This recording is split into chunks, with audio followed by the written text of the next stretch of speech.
ভাল বেক্টেৰিয়া আমাৰ ষ্টামাকৰ শৰীৰৰ পেটৰ কাৰণে ভাল বেক্টেৰিয়া ইয়াতে উৎপন্ন হৈছে আৰু এইটো আমাক এতিয়া মানে শৰীৰৰ বহুত লাভ দিব।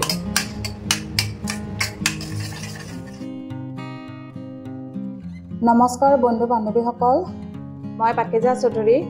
আজিৰ এই ভিডিঅ'টোত মই আপোনালোকক দেখুৱাম গৰমত কিয় পন্তা ভাত খোৱা উচিত আৰু ইয়াক কেনেকৈ সহজে ঘৰতে তৈয়াৰ কৰিব পাৰি। ওকে, তেনেহ'লে ভিডিঅ'টো আৰম্ভ কৰোঁ। পইতা ভাত তৈয়াৰ কৰাটো অতি সহজ। প্ৰথমতে ৰাতি ভাত এটা পাত্ৰত ইয়াত ঠাণ্ডা পানী ঢালি আৰু ইয়াত অকণমান দৈ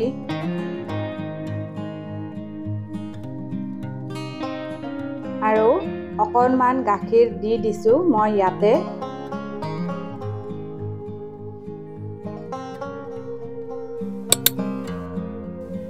আৰু এই ভাতটো ৰাতিপুৱা পৰ্যন্তলৈ ৰাখিব লাগিব।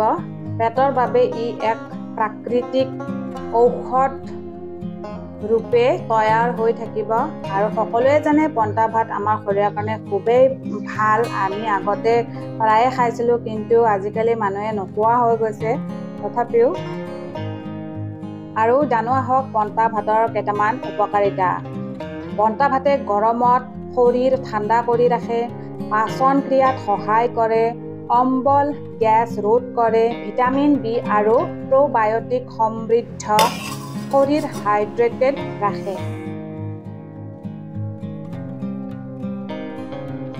আজিৰ পৰাই আপোনালোকে কেতিয়াবা মাজে মাজে পন্তা ভাত খাওক আৰু সুস্থ থকাৰ চেষ্টা কৰক।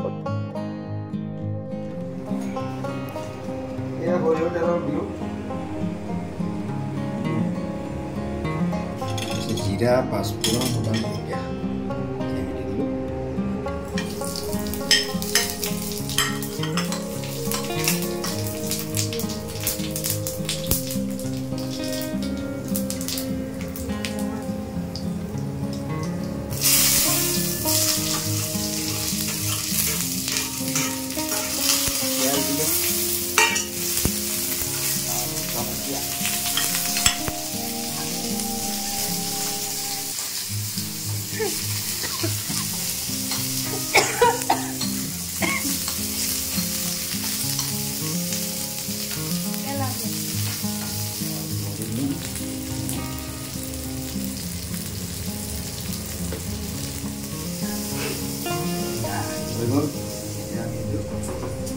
আমাৰ পইতা ভাতখিনি মিক্স কৰি দিওঁ।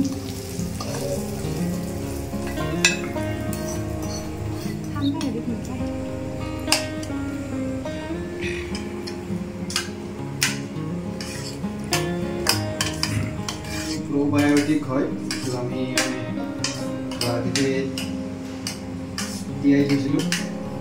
আৰু ইয়াতে ভাল বেক্টেৰিয়া আমাৰ ষ্টামাকৰ শৰীৰৰ পেটৰ কাৰণে ভাল বেক্টেৰিয়া ইয়াতে উৎপন্ন হৈছে আৰু এইটো আমাক এতিয়া মানে শৰীৰৰ লাভ দিব।